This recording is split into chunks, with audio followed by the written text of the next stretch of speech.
The last tool we get to learn how to sharpen is the V-chisel. It's considered the hardest or one of the hardest tools to sharpen because it's got 3 different angles to it that you have to sharpen. Not just one, but 3. You have the 2 flat sides and the rounded side on the bottom. We're going to use the skills that we learned for sharpening a gouge and a flat chisel, and we're going to add them all up here to sharpen the V-chisel. The V-chisel has the 3 sides, so it's got the flat side and the other flat side, and then this side, which it comes flat, but we're going to round it off. So if you look at the shaft right here, you can see that the inner shaft right there is rounded. So we need to make this profile on the outside match the inside. So we're going to round that off just like we would round off a gouge, and we're going to do the flat sides as well. One other thing we're going to be looking at when you first get the shaft tools, so it's going to have a pretty steep cut into the metal right here. We're going to want to shallow that because when you cut with it, the wood's going to get stuck right here. So we're going to want to kind of round this over. So when you're sharpening it like the gouge, it's okay to go a little deeper and elongate this section right here so that when it bites into the wood, it will be nice and clean and smooth. The flat edges are actually called wings, and some professionals like to move them back at an angle or forward at an angle while they are sharpening. But as a beginner, I would suggest that you just keep it at a 90-degree angle. And it is actually very easy to move the wings back and forth. So be very careful that you're not applying too much pressure to one side or the other so your wings don't move back or forward during the sharpening process. The V-chisel is so tricky because there are 3 sides and you have to get them pretty close to perfect for it to work well. So we're going to start off by doing the flat edges. So when you're holding the V-chisel down, you've got to make sure that it's not rocking back and forth like this. That's my problem, is that sometimes I put too much pressure on this end and sometimes I put too much pressure on this end. So go slow and be very meticulous about it, because if you rush it, it'll end up looking like my chisel. So as you can see, I'm kind of missing this edge over here. So what I'm going to do is, to help me clearly see it, is I'm going to take my Sharpie again, and I want to get this whole edge gone. I want it all gone.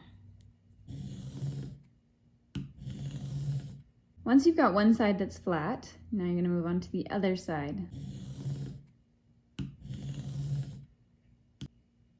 So now you've got both sides and they're flat. Now you've got to work on this middle part that is flat, and we want to round it off and give it a lower bevel to take off this little edge.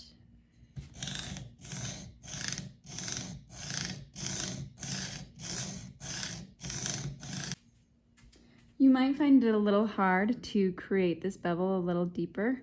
So I would suggest, instead of placing it directly on its edge with no gap, like you're used to it, tip it back a little bit to get that edge, so that you're working this down and then kind of rock it up and work this and rock it up to the front. In the end, you want it to look like one continuous bevel all the way around, which it does pretty good for this one.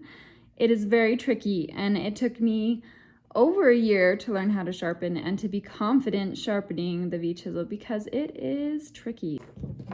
And let's move on in the world and just continue that sharpening process for the whetstone. Same exact process, flat sides first and then round it over.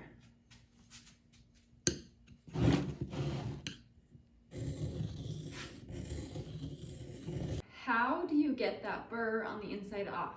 Well, some people, they have a little stone that they can fit right inside. I don't have one of those.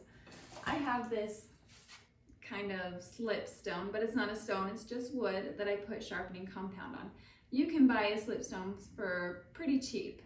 If you did buy yourself a little stone, make sure you're using water instead of compound, because compound and stones don't match together. So we're just going to run this along here, focus on one edge, and then we're going to focus on the other edge and just keep working back and forth until that burr falls off.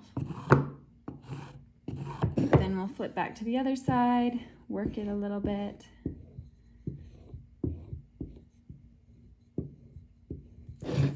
Come back over here.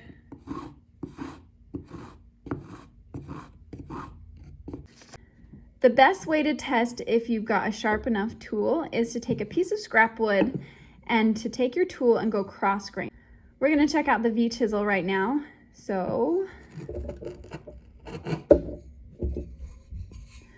looks like there was a little bit of tear out right there. That means this side of my tool, oh, can't see. That means this side of my tool needs a little bit more in the honing process on the inside and the outside. So I will hit that up and it will be good to go. It actually takes me about 15 to 20 minutes to sharpen a V-chisel. It'll probably take you a little bit longer than that. So don't get frustrated if it's taking you longer than 10 minutes.